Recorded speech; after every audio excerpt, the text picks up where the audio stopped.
Assalamualaikum warahmatullahi wabarakatuh.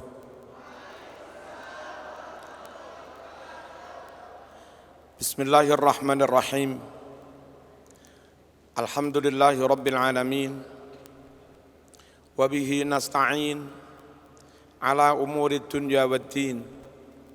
Ashhadu an la ilaha illallah. Iyyahu na'budu wa iyyahu nasta'in. وأشهد أن سيدنا محمدًا عبده ورسوله الصادق الوعد الأمين اللهم فصل وسلم على سيدنا محمد وعلى آله وصحبه أجمعين وبعد أيها الحاضرون والحاضرات اتقوا الله حق تقاته ولا تموتن إلا وأنتم مسلمون. جناب الأفاضل والكرماء،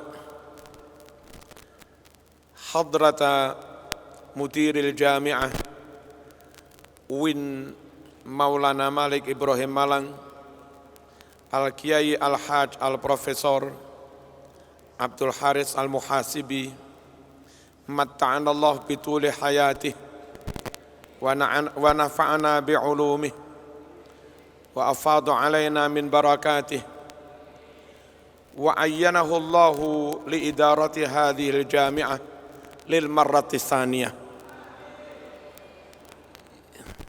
Yang menterjemah Kiai Muzaki ini.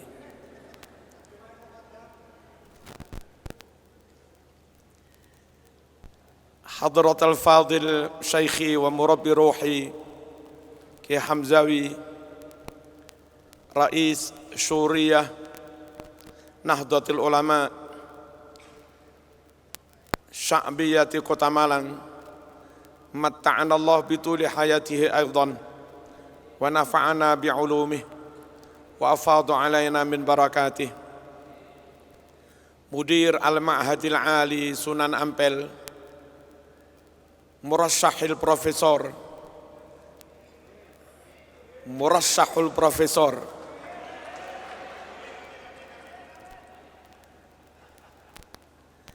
Ad-Doktor Al-Kiai Al-Haj Ahmad Muzaki,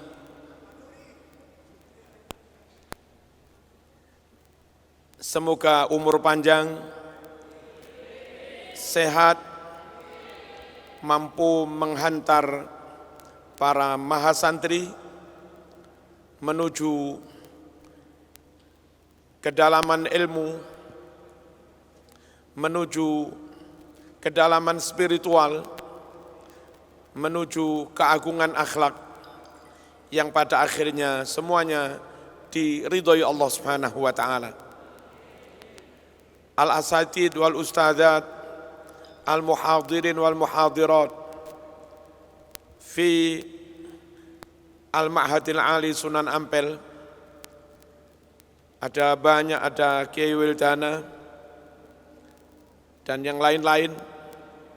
Semoga khidmah panjenengan untuk kampus, untuk jamiah, untuk ma'had, untuk ilmu menjadi sababiyah panjenengan, keluarga, anak istri, semuanya fi riayatillah, fi hidayatin min Allah, fi taufiqin min Allah, fi rahmatihi wa barakatih. Amin Allahumma amin.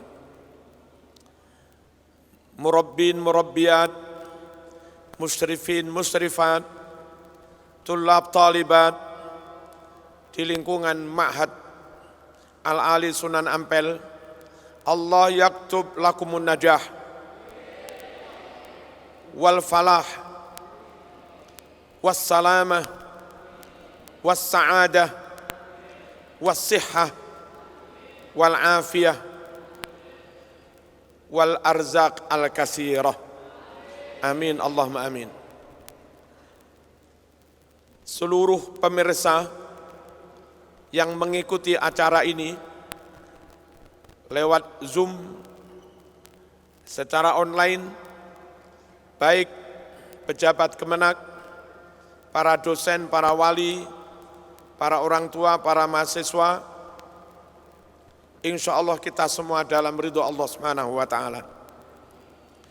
Hadirin hadirat rahmakumullah, saya akan sedikit membahas tentang Al-Quran. Catatan pertama, jangan pernah meragukan kebenaran Al-Quran. Saya ulangi, jangan pernah meragukan kebenaran Al-Quran.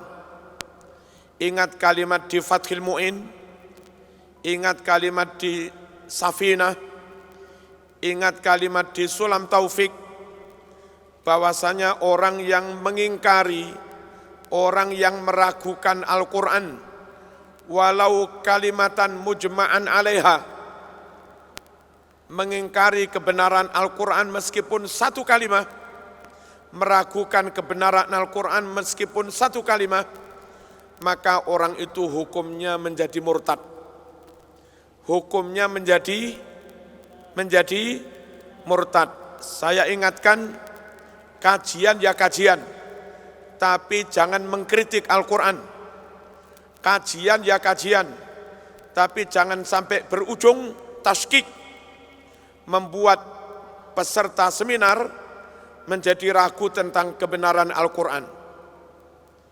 Ada sebagian aktivis gender yang agak kebablasan. Ada sebagian aktivis perempuan, pejuang HAM yang kadang-kadang ada agak kebablasan, menyerang, mengkritik Al-Quran yang kebetulan menyangkut perbudakan, menyerang, mengkritik Al-Quran yang menyangkut lidzakari mislu hadzil unthayain, mengkritik Al-Quran tentang ar-rijalu qawwamuna alan nisa, tentang ayat Quran walirrijali alaihinna darajah, mengkritik, menentang Al-Quran tentang fankihu ma tabalakum minan nisa'i mathna wa thulatha waruba. Dalam ranah hukum jinayat, kadang ada muslim sendiri menentang, mengkritik Al-Quran tentang faqta'u aydiyahuma, tentang fajlidu kulla wahidin minhuma mi'ata jaldah, dan seterusnya. Tirulah para sahabat yang senantiasa patuh kepada Al-Quran, patuh kepada perintah Allah maupun Rasulullah SAW. Ada perintah apapun, tau'an au karha, secara sukarela atau agak terpaksa, enggak ada jawaban lain kecuali sami'na wa ata'na. Sahabat tidak pernah membeda-bedakan antara satu ayat dengan yang lain. Asal itu dari Allah, asal itu firman Allah Al-Quran, mereka mesti menjawab sami'na wa ata'na. La nufarriqu baina ahadim mir rusulih wa qalu, ayo, la nufarriqu baina ahadim mir rusulih wa qalu sami'na wa ata'na.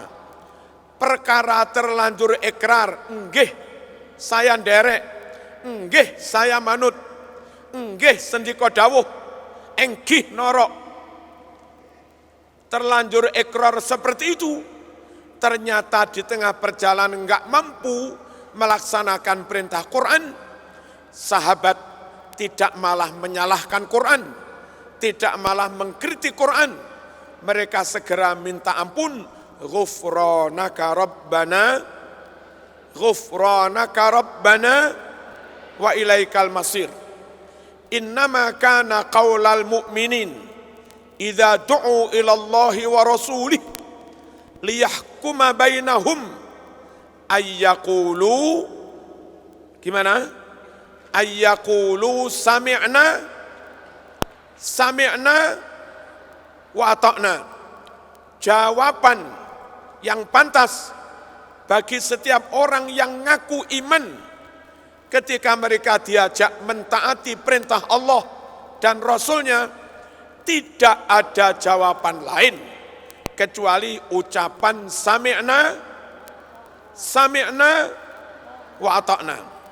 Para mahasiswi rahimakumullah, saya perlu, mungkin ini juga tabayun, mengklarifikasi sebagian kajian yang kadang agak kurang ajar kepada Rasulullah sallallahu alaihi wasallam. Enggak adab kepada Rasulullah sallallahu alaihi wasallam, mengkritik Rasulullah nikah lebih dari satu. Mengkritik Rasulullah melaksanakan masna wa thulatsa wa ruba'. Yang katanya Rasulullah suka nuruti nafsu, yang katanya Rasulullah suka nuruti syahwat, dan seterusnya. Enggak, sama sekali tidak. Rasul tipologi setia, full setia, tidak pernah menyakiti istrinya, tidak mau membagi hati, tidak mau membagi cinta. Terbukti ketika nikah dengan Siti Khadijah. Sampai Khadijah wafat, Khadijah itu hiya az-zaujatul wahidah, hiya az-zaujatul wahidah. Sampai Khadijah wafat, Khadijah lah istri satu-satunya. Siapa bilang Rasulullah suka ngumbar syahwat? Enggak. Istri satu-satunya sampai Khadijah wafat, ya Siti Khadijah. Kemudian setelah Siti Khadijah wafat, Abu Bakar sowan Rasulullah sallallahu alaihi wasallam secara ta'rid, kinayah, tidak terang-terangan, menawarkan supaya Rasul bisa dan mau menikahi putri Abu Bakar, yakni Siti Aisyah. Lalu Nabi menerima. Kenapa Nabi menerima? Satu, Siti Aisyah putrinya Abu Bakar, dan Abu Bakar dari dulu berteman dengan Rasulullah sallallahu alaihi wasallam, yang siap membela Nabi, lahir batin, siap mati sampai masuk gua Thur ketika berangkat hijrah, sampai digigit ular. Itu Abu Bakar. Rasul tidak mau mengecewakan temannya si Abu Bakar. Pertemanan persahabatan itu sudah lama, sejak sebelum ada Islam. Eman sekali kalau Abu Bakar dikecewakan.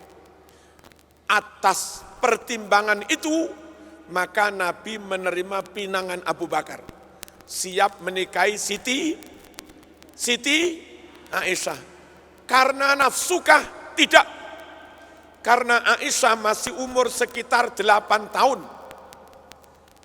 Rabi arek umur 8 tahun, Cang Pak Muzaki, kena diapakno.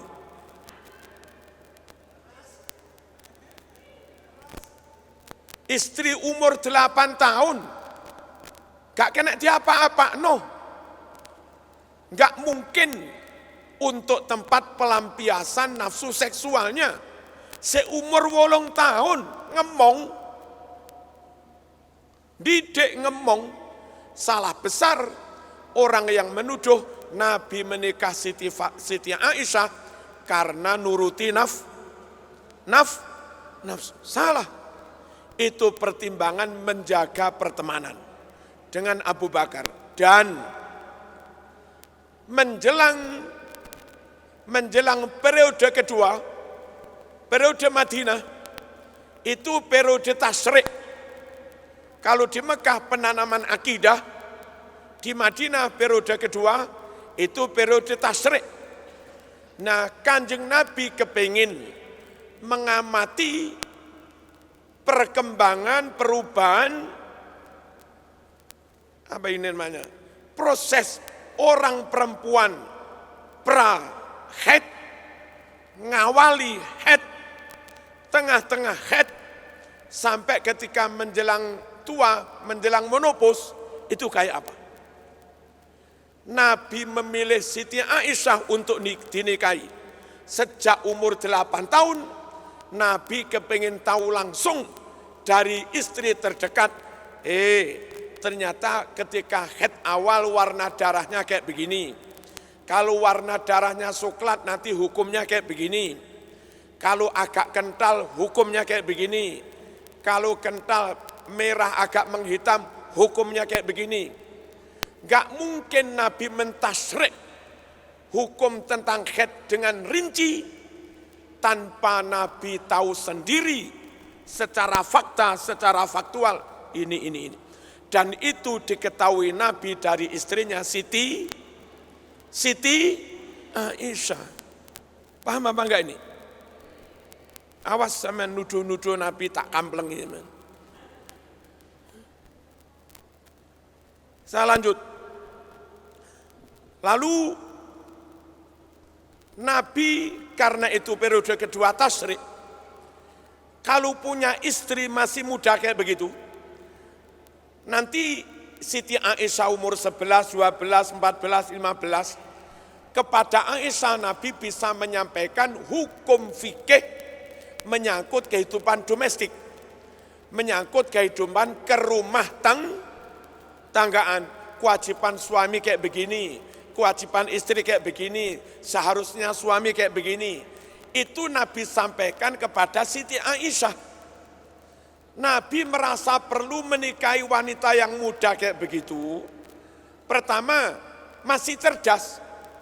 Kalau yang dinikah umur 70, sekarang diberitahu besok lupa. Kalau yang diberitahu suruh hafalan Siti Aisyah, umur 10, 11, 12, mancep hafalannya itu.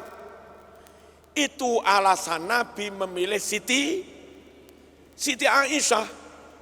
Berikutnya, barangkali Nabi wafat umur 60 lah, umur 61, 62, 63, yang akhirnya benar-benar wafat umur 63, posisi umur Siti Aisyah itu masih antara 17 atau 18. Setelah Nabi wafat, ilmu yang diberikan Nabi kepada Aisyah cukup. Setat dari umur 18, Aisyah punya waktu masih puluhan tahun untuk menyampaikan ajaran Nabi kepada umat. Kalau Nabi istrinya tua-tua, nanti Nabi wafat, besok lusa istrinya wafat. Nah, siapa yang menyampaikan ajaran fikih menyangkut kehidupan domestik, menyangkut kehidupan kerumah tanggaan? Itu cerdasnya Nabi, sekali buat keputusan, ya saya nikah, mau nikah Siti Aisyah. Pertimbangannya jaga perkembangan, pertimbangannya pengen tahu perkembangan haid, mulai prahaid, ngawali haid, sampai menopause. Pertimbangannya lagi, nanti Siti Aisyah masih muda, cerdas, gak gampang lupa, saya mati, Aisyah punya waktu puluhan tahun untuk menyampaikan ajaran Islam. Allahumma shalli ala sayyidina Muhammad. Paham ini, paham ya? Lalu setelah itu Nabi menikah Siti Saudah, janda tua, umurnya sekitar 60. Karena nafsu kah? Menikah orang umur 60, nafsu? Umur 60 wis gak kena diapa-apa no. Gak percaya Pak Muzaki aja suruh menikah janda umur 60. Wis gak kena diapa-apa no, umur 60. Nun sewu, kalaupun pingin bermesraan di kamar, ya enggak bisa lah, wong baunya sudah bau remason. Balsem, umur 60. Tapi tetap saja Nabi menikahi.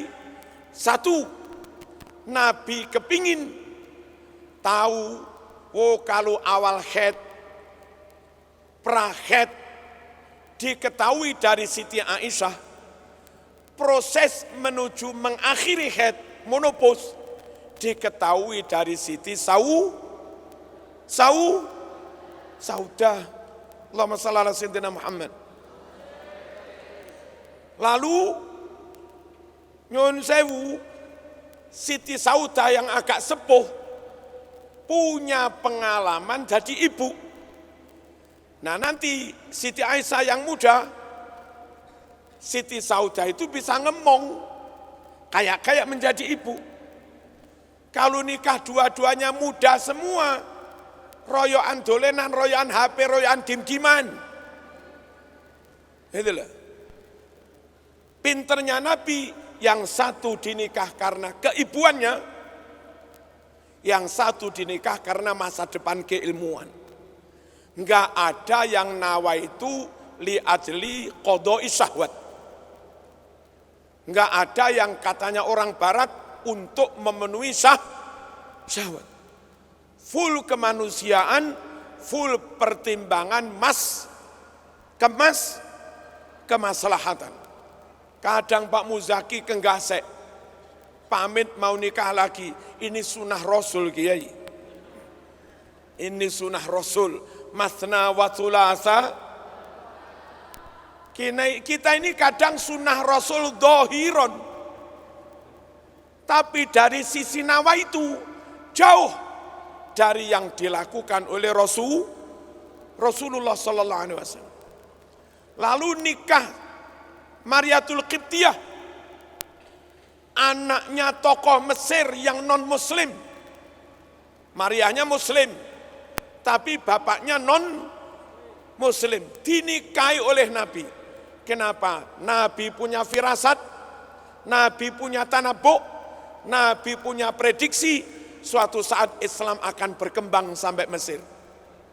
Sehingga perlu menjalin komunikasi, perlu menjalin hubungan kekeluargaan dari awal sejak zaman Nabi.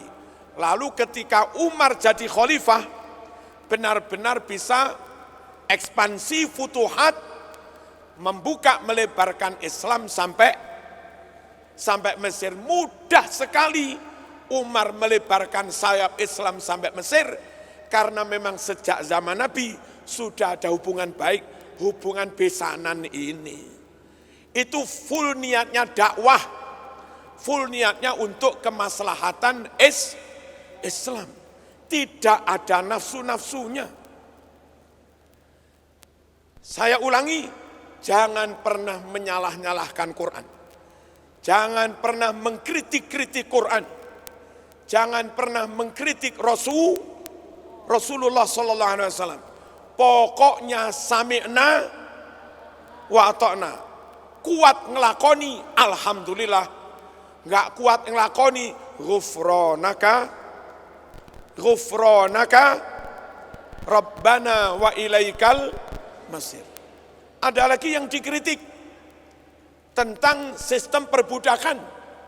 Katanya Islam salah, katanya Islam melanggar HAM, katanya Islam tidak manusiawi.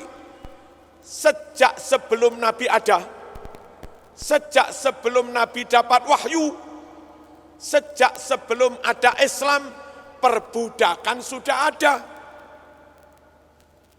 Jadi kalau ada perbudakan lalu Islam dipersalahkan, mengapa Islam dipersalahkan? Wong dari dulu sudah ada perbudakan. Lalu perlakuan perbudakan itu begini. Kafir Quraisy menyerang negara Madinah. Nabi dengar lewat jasusnya, lewat mata-matanya, intelijennya, bahwa pasukan kafir Quraisy mau nyerang Madinah. Nabi segera berangkatkan pasukan untuk memukul mereka. Bertemulah di tempat lembah namanya Badar. Terjadilah pertempuran Badar. Dalam pertempuran, kalau tentara Islam kalah ketangkep oleh orang kafir Quraisy dijadikan budak. Nah, lucu sekali ketika ganti tentara kafir Quraisy yang ketangkep nggak boleh dijadikan budak. Kafir Quraisy yang memperbudak tentara Islam, yang jadi sabaya, yang jadi tahanan, tidak kau kritik melanggar HAM. Giliran sahabat yang nangkep mereka lalu dijadikan budak, kau kritik melanggar HAM. Padahal yang memulai peperangan sing garak-garak niku sopo? Kan ya orang kafir Quraisy. Paham? Allahumma shalli ala sayyidina Muhammad. Lalu memperlakukan tawanan perang di samping orang kafir sendiri, juga memperbudak tentara Islam kalau ketangkep. Pertimbangan yang pilihan yang paling maslahat itu ya diperbudak itu. Dan di Islam itu namanya diperbudak itu bukan benar-benar diperbudak, tapi sebetulnya dititipkan kepada Abu Bakar, dititipkan kepada bos Utsman, dititipkan kepada bos Ali bin Abi Thalib, dititipkan kepada bos Umar bin Khattab untuk diapakno? Supaya dididik secara privat. Jadi tentara-tentara kafir yang ketangkep, zahirnya kayak diperbudak oleh Abu Bakar. Ternyata enggak, dididik bla bla bla, bisa ini, bisa adzan, masuk Islam, dimerdekakan. Jadilah Bilal, mantan budaknya Abu Bakar. Budaknya namanya Nafi', budaknya Ibnu Umar. Kayak diperbudak. Tapi oleh Ibnu Umar dididik sampai masuk Islam, sampai alim, dan namanya Nafi', mantan budaknya Ibnu Umar, itu menjadi gurunya Imam Malik. Imam Syafi'i punya guru Imam Malik, Imam Malik punya guru Imam Nafi', itu budak. Jadi sejatinya meskipun kalimatnya agak kasar, perbudakan dalam Islam, sejatinya yang terjadi itu bukan perbudakan, itu at-ta'lim al-fardi. Itu model pembelajaran pendidikan secara privat. Dan hasilnya luar biasa. Abu Hurairah budak jadi penghafal hadis di Sahih Bukhari, Muslim, dan yang lain-lain. Yang riwayat Abu Hurairah tok ada sekitar 4.000 hadis. Budak itu padahal dulu. Ammar bin Yasir dulu budak. Abi Dzarin dulu budak. Mus'ab bin Umar dulu budak. Tapi akhirnya jadi orang top-top. Halo? Kalau tentara Islam ditawan orang kafir, diperbudak, dan benar-benar diperbudak, dipekerjakan berat-berat, itu enggak dikritik melanggar HAM.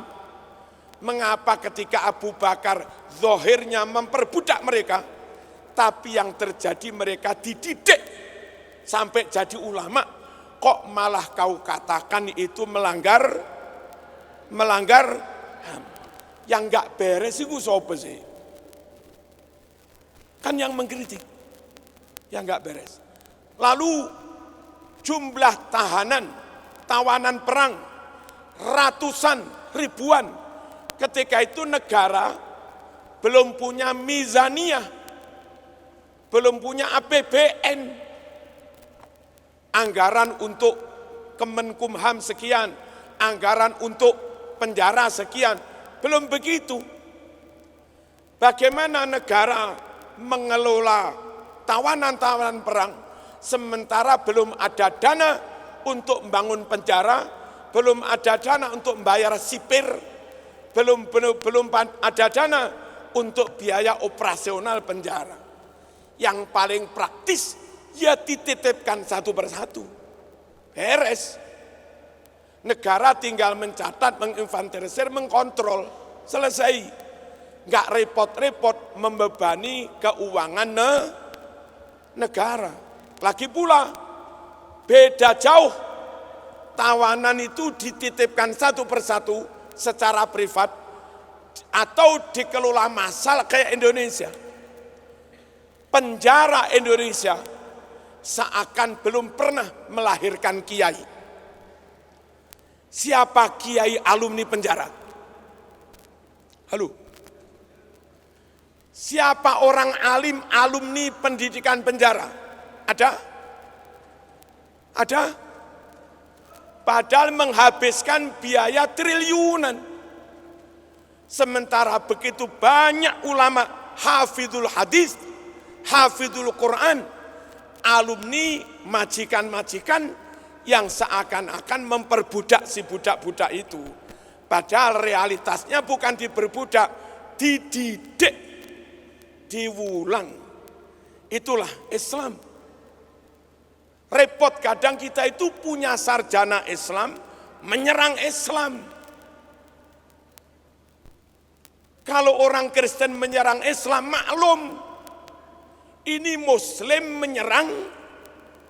menyerang Islam. Ate tak kamplengi podo Islami. Terus enggak dikamplengi manasi pikiran. Paham ya? Quran enggak ada yang salah. Kebijakan, keputusan apapun yang diambil Quran enggak ada yang salah. Al-haqqu mir rabbika. Asal itu dari Allah. Quran wahyu pasti hak, pasti benar. Al-haqqu mir rabbika fala takunanna minal mumtarin. Allahumma shalli ala sayyidina Muhammad. Lalu ada juga sebagian aktivis gender. Kalau orang gasek menyebutnya aktivis gender. Mengkritik tentang lidzakari mislu hadzil unthayain. Gimana ini? Kok yang laki-laki dapat 2, perempuan dapat 1? Gak adil. Alasannya dulu di zaman Kanjeng Nabi, pembagian peran dan kerja antara suami istri, suami full yang kerja, istri di rumah merawat anak. Tugasnya istri lebih ringan, suami berat. Sehingga kalau ada kekayaan di keluarga itu, milik laki-laki 2, milik perempuan 1. Nah, untuk konteks kehidupan sekarang, podo-podo kerjone. Suami kerja, istri juga kerja. Seharusnya bukan lagi lidzakari mislu hadzil unthayain, seharusnya sama. Jadi Quran salah. Nah, orang ini mengkritik salah alamat. Di mana salah alamatnya? Kasus dalam kehidupan sehari-hari, sama-sama kerja, itu kasus antara suami istri. Suami istri sama-sama kerja. Sementara ayat lidzakari mislu hadzil unthayain itu warisan anak dari orang tua. Bukan pembagian harta antar suami istri. Kasus sama-sama kerja itu antar suami istri, kenapa yang kau gugat ayat tentang waris, itu waris anak dari orang tua. Saya ini gugat salah apa tadi? Salah alamat. Repot seminar-seminar, tiba-tiba gak patek cerdas. Halo? Di Indonesia, kasus suami istri sama-sama kerja, itu dicarikan solusi hukum, tidak dengan mengkritik ayat Quran, tidak dengan merubah-rubah Quran, tapi dicarikan solusi baru yang itu ijtihadiyah. Apa? Di surat nikah, di pasal berapa saya lupa, itu ada pasal bunyinya begini. Kalau nanti suami istri terjadi cerai atau ada yang mati, maka harta yang milik bersama, harta hasil usaha bersama itu dibagi 2 brak persis 50-50. Namanya gono gini, tidak perlu merubah ayat lidzakari mislu hadzil unsayain. Ini suami, istri. Ini suami. Nanti kalau ini cerai atau mati, bagaimana menyelesaikan asetnya, hartanya? Sekiranya dulu istri itu membawa sawah atau pengkarangan warisan dari orang tuanya, ini dikembalikan full menjadi milik istri. Sekiranya dulu suami awal berkeluarga dapat warisan dari orang tuanya, sawah atau pengkarangan, ini kembali full milik suami. Selebihnya sepeda motor, piring, kursi, sendok, gelas, keset, segala macamnya, itu tidak dibawa suami dari keluarganya, tidak dibawa istri dari keluarganya, tapi itu pembelian hasil usaha bersama. Cara membaginya, yang asli milik istri dikembalikan, asli milik suami dikembalikan, harta yang bareng-bareng dibagi dua. Selesai sudah, tidak perlu merubah-rubah Al-Quran. Dan maaf nyun sewu, penyelesaian yang paling bagus kayak kursi, meja, gelas, sendok, segala macamnya, itu yang paling pas milik bersama. Tidak bisa diklaim milik suami, tidak bisa diklaim milik istri. Kalau meja, kursi, gelas, piring milik suami, istri make ngasap. Halo. Kalau itu semua diklaim milik istri, suami make ngasap, dosa. Nah, supaya sama-sama boleh, itu milik keluarga, milik bersama. Perkara nanti mati dibagi dua.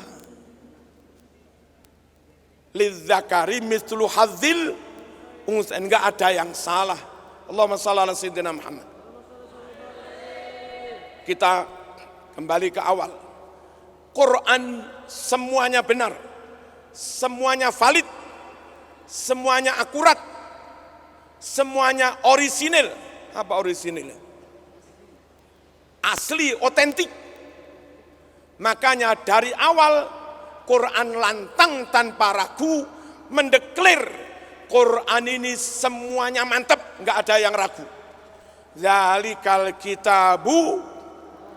Zalikal kitabu la raiba fih hudal lil muttaqin. Dari mana kita yakin Quran ini 100% la raiba, orisinil, mantap, akurat, valid? Dari mana kita tahu?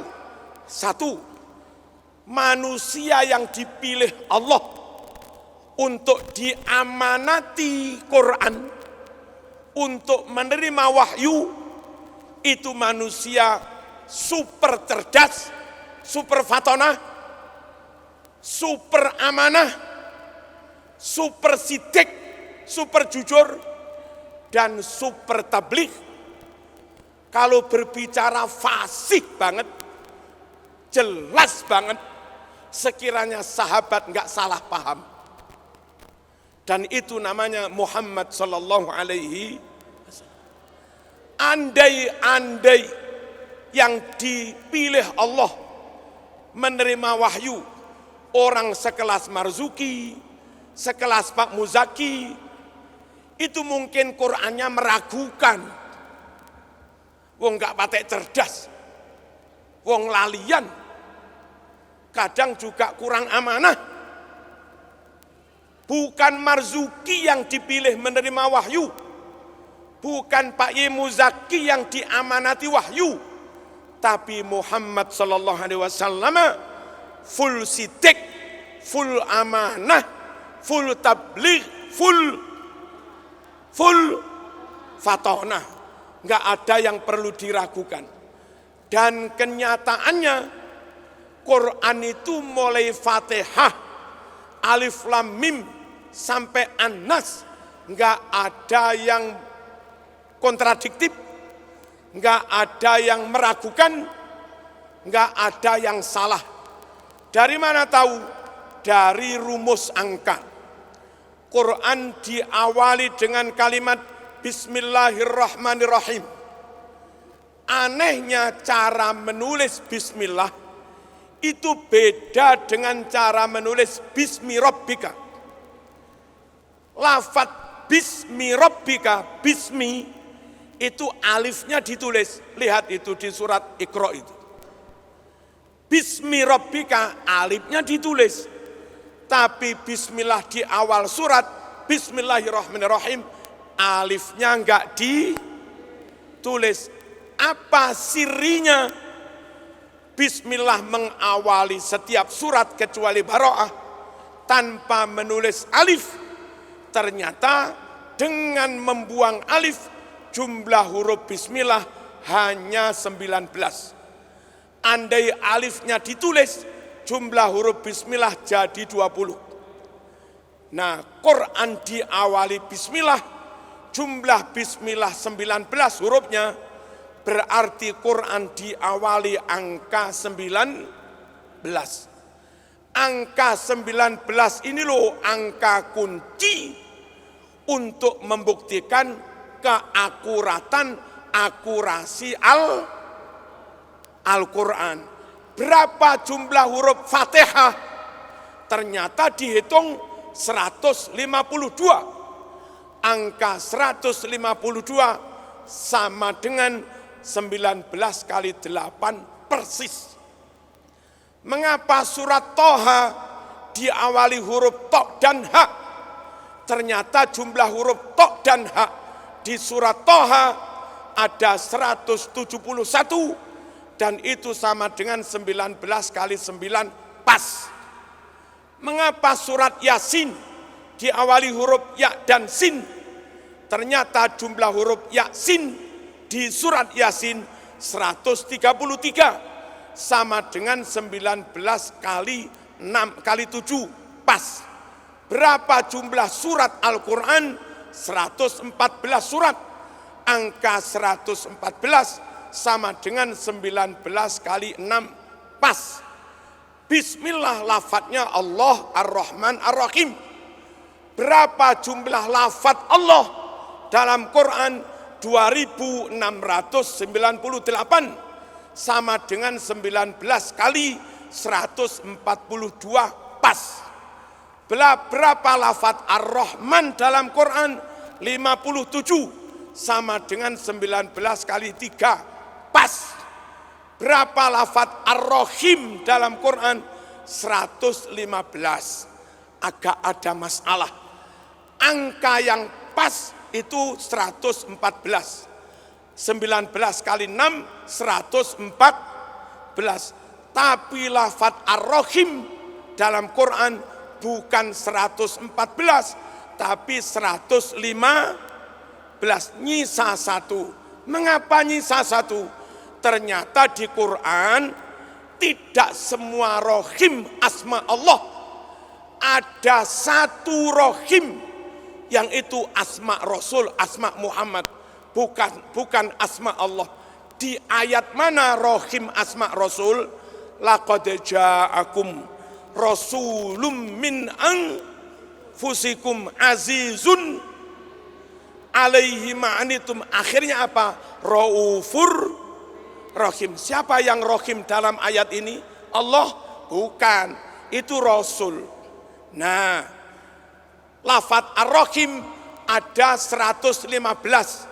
Dikurangi Rahim 1 yang itu bukan asma Allah tapi asma Rasul. Tinggal berapa?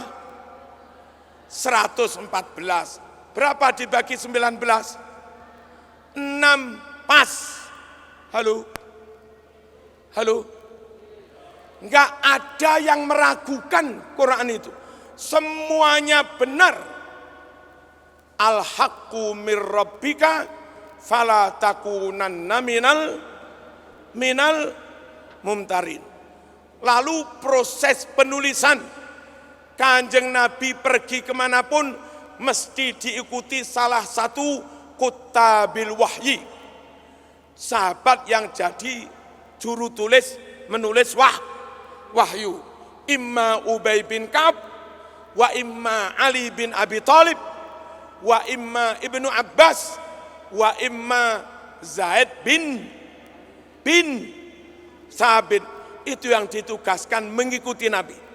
Wahyu turun, proses turun selesai, diajarkan sampai hafal, terus ditulis.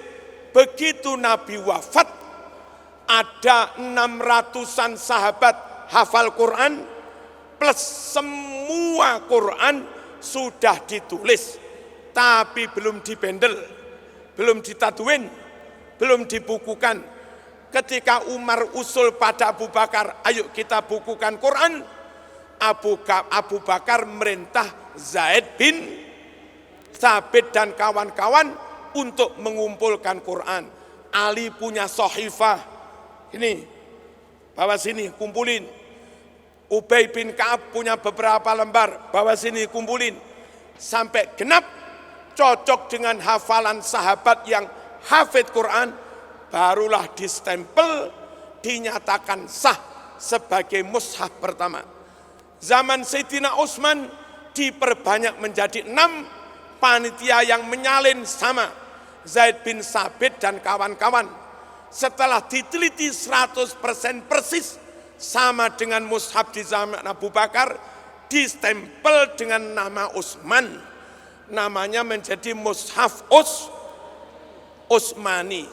Itu Quran turun, dihafal, ditulis, Nabi wafat langsung dibukukan. Bandingkan dengan Injil yang baru ada keputusan untuk ditulis, dibukukan setelah ada sidang konsili gereja kira-kira tahun 325 Masehi. Dalam sidang konsili gereja itu membuat 3 keputusan. 1, menetapkan 4 Injil dari 12 Injil yang simpang siur itu. Yang diakui resmi 4, Yohanes, Lukas, Paulus, zaman dudu orang Kristen apa enggak ngerti. Markus. Yang kedua, sidang konsili itu memutuskan simpang siur Tuhan itu Allah tok. Isa sekedar rasul atau Isa itu anak Allah. Lalu perantaranya Jibril Roh Kudus juga bagian dari Tuhan. Pada sidang konsili itu diputuskan Trinity. Trinitas, 3 tapi 1 tapi berwujud 3. Mumet teman. Keputusan ketiga diputuskan Injil harus dibukukan. Bandingkan dengan Quran, turun ditulis, Nabi wafat dibukukan, nggak usah nunggu ratusan tahun. Kitab lain baru dibukukan setelah 300 tahun lebih. Mana yang lebih akurat? Mana yang lebih akurat? Quran. Lagi pula Quran itu ditulis plus ada ratusan sahabat hafal. Ini saling mengontrol. Kalau ada tulisan salah, nanti dibenarkan oleh orang yang hafal. Mas, kurang ini. Kalau ada orang hafalan lupa, dikontrol dengan tulisan disemak. Keliru sampean. Kalau Quran itu ditulis tok, nggak ada yang hafal. Kalau ada tulisan salah, siapa yang membenarkan? Kalau Quran dihafal tok, nggak ditulis. Kalau ada orang hafalan keliru ngucap, siapa yang membenarkan? Inna nahnu nazzalna dzikra wa inna lahu lahafidun. Kami menjaganya, kata Allah. Gimana cara menjaganya? Ada yang nulis, ada yang hafal, saling kontrol. Ini Al-Quran. Dari awal ditulis, dari awal dibukukan, dan ada 2. Yang hafal ada, tulisannya juga ada. Plus, kenyataan sampai sekarang, sedunia hanya ada 1 versi Quran. Kalau Injil yang ada saja ada 4. Matius, Yohanes, Lukas, Markus. Satu Injil dadi 4, isinya beda, lalu umat didoktrin asli semua. Nah gimana ini? Aslinya 1 jadi 4, tapi katanya 4 itu asli semua. Saya bingung, Pak Muzaki, sebelah barat itu mana? Kata Pak Muzaki, sana. Pak Rektor, barat itu mana? Sana. Ya Hamzawi, barat itu mana? Sana. Pak Gufron, barat itu mana? Sana. 4 jawaban beda, tapi saya disuruh meyakini, Marzuki, 4 jawaban itu meskipun beda, benar semua. Kan kemeng saya. 4 versi Injil itu meskipun beda, asli semua. Gimana? Kalau Quran dibilang asli, emang asli. Seluruh dunia hanya ada 1 versi Quran. Kitab di luar Islam sudah kehilangan tulisan aslinya. Injil ditulis pakai bahasa Suryani. Sekarang cari naskah Injil pakai bahasa Suryani, kerepotan. Quran turun pakai bahasa Arab, sampai sekarang juga tetap Arab. Kalau ragu dengan naskah yang sekarang, ente bisa ke Museum Quran di Mekah, di sana sampean bisa menyamakan, membanding-banding Quran kamu yang di Madura itu, silahkan dibanding dengan Quran yang ada di Museum Quran itu, sama kok, nggak ada bedanya. Dzalikal kitabu la raiba fi. Dah, mahasiswa UIN dari awal nawaitu membangun keilmuan, dibangun di atas dasar suatu keyakinan bahwa Al-Quran yakin benar hak 100%. Di atas keyakinan tentang kebenaran Quran itulah silahkan Anda mengembangkan tentang ilmu khat, silahkan Anda mengembangkan diri tentang ilmu sastra, silahkan Anda mengembangkan diri tentang ilmu psikologi, silahkan Anda mengembangkan tentang ilmu balaghah, tentang ilmu fikih, kepemerintahan, semuanya berangkat dari Al-Quran. Wa ma alatnahum min amalihim syai'. Enggak ada satupun yang terlewat, semuanya ada. Ini yang perlu kami sampaikan. Enggak boleh ada mahasiswa UIN yang meragukan kebenaran Al-Quran. Saya kepingin kalau zaman kuat, mungkin 1 atau 2 menit selesai.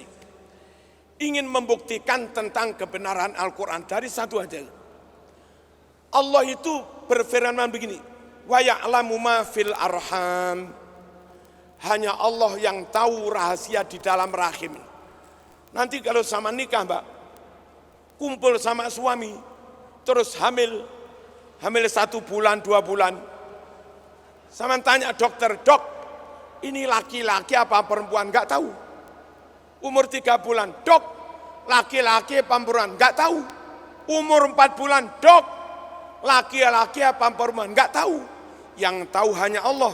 Kata Allah di surat Ar-Rum, wa ya'lamu ma fil arham. Mengapa hanya Allah yang tahu?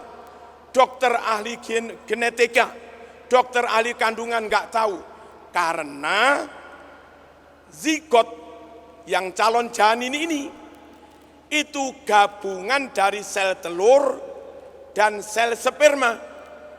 Sel sperma suami membawa 23 kromosom, sel ovum dari istri juga membawa 23 kromosom.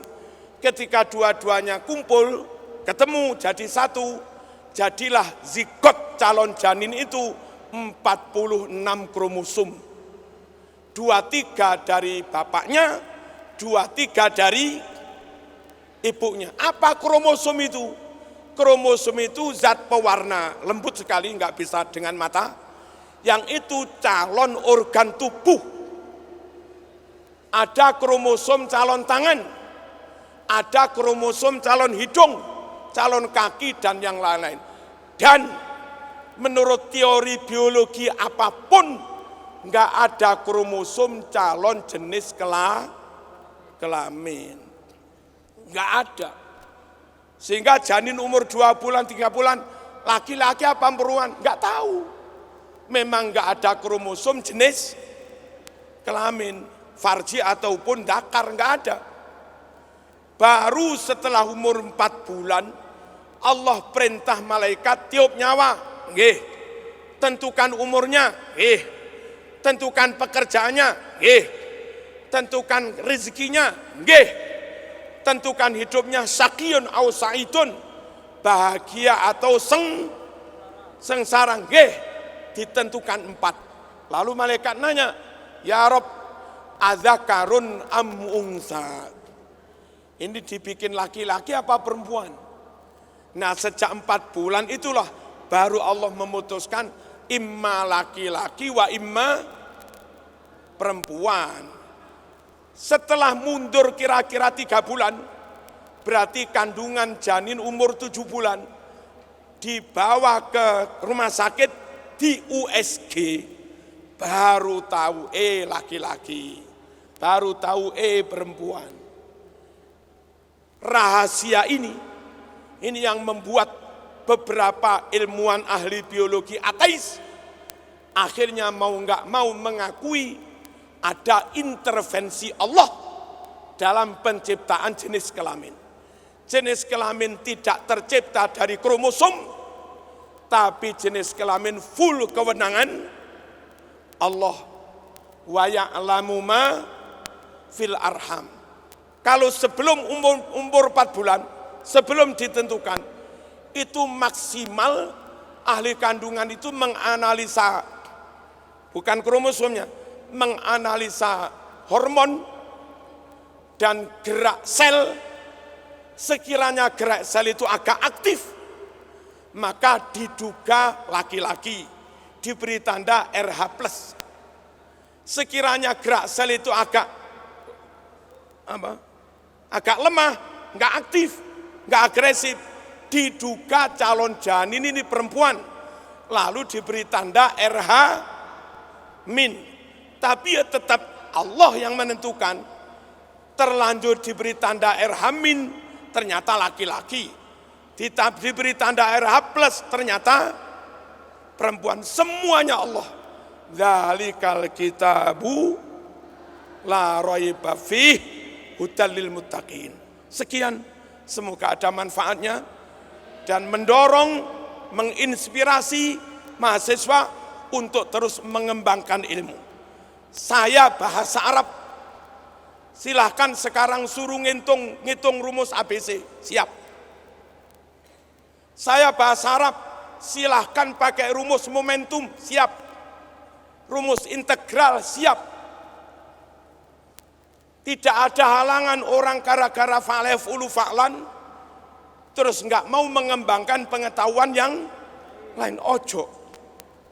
Sampean saintek, entah biologi, matematika, IPA atau apa nggak tahu. Tapi nggak ada salahnya sampean juga mungkin menghafalkan Sahih Bukhari. Luar biasa, Mas. Wassalamualaikum warahmatullahi wabarakatuh. Hadirin yang berbahagia, mari kita tundukkan pandangan seraya menengadahkan tangan. Mari kita ikuti bersama doa yang akan disampaikan oleh yang terhormat Romo Dr. Andes Kiai Haji Hamzawi MHI. Kepada beliau disilahkan. Allahumma salli ala Sayyidina Muhammad. Al-Fatihah ala ma nawaina wa ala ma nawahu salafus salih بنية صالحة ولقضاء حوائجنا لسهولة عمرنا أمر الدنيا وأخرانا ولنيل مقاصدنا وإلى خضرة النبي محمد صلى الله عليه وسلم. الفاتحة. أعوذ بالله من الشيطان الرجيم. بسم الله الرحمن الرحيم. الحمد لله رب العالمين الرحمن الرحيم مالك يوم الدين إياك نعبد وإياك نستعين اهدنا الصراط المستقيم صراط الذين أنعمت عليهم غير المغضوب عليهم ولا الضالين آمين. بسم الله الرحمن الرحيم. الحمد لله رب العالمين حمدا يوافي نعمه ويكافئ مزيده يا ربنا لك الحمد كما ينبغي لجلال وجهك الكريم وعظيم سلطانك اللهم يا دائم الفضل على البرية يا باسط اليدين بالعطية يا صاحب المواهب السنية صل على سيدنا محمد خير الورى سجية واغفر لنا يا ذا العلا في هذه العشية اللهم اغفر لنا ذنوبنا وكفر عنا سيئاتنا وتوفنا مع الأبرار اللهم اغفر لنا ذنوبنا ولوالدينا وارحمهم كما ربونا صغارا اللهم اغفر لنا ذنوبنا ولإخواننا الذين سبقونا بالإيمان ولا تجعل في قلوبنا غلا للذين آمنوا ربنا إنك رؤوف رحيم اللهم انفعنا ما علمتنا وعلمنا ما ينفعنا اللهم ارزقنا فهم النبيين وحفظ المرسلين وإلهام ملائكتك المقربين اللهم ارزقنا وأولادنا وتلاميذنا وذرياتنا علوما نافعة وأعمالا متقبلة ورزقا حلالا طيبا مباركا في الدين والآخرة اللهم اجعلنا وأولادنا وتلاميذنا وذرياتنا من أهل العلم والخير ولا تجعلنا وإياهم من أهل الجهل والضلال اللهم ربنا ظلمنا أنفسنا وإن لم تغفر لنا وترحمنا لنكونن من الخاسرين اللهم إنا نسألك رضاك والجنة ونعوذ بك من سخطك والنار اللهم إنك عفو كريم تحب العفو فاعف عنا ربنا آتنا في الدنيا حسنة في الآخرة حسنة وقنا عذاب النار وادخلنا الجنة مع الأبرار يا عزيز يا غفار يا رب العالمين صلى الله على سيدنا مولانا محمد والحمد لله رب العالمين سر الفاتحة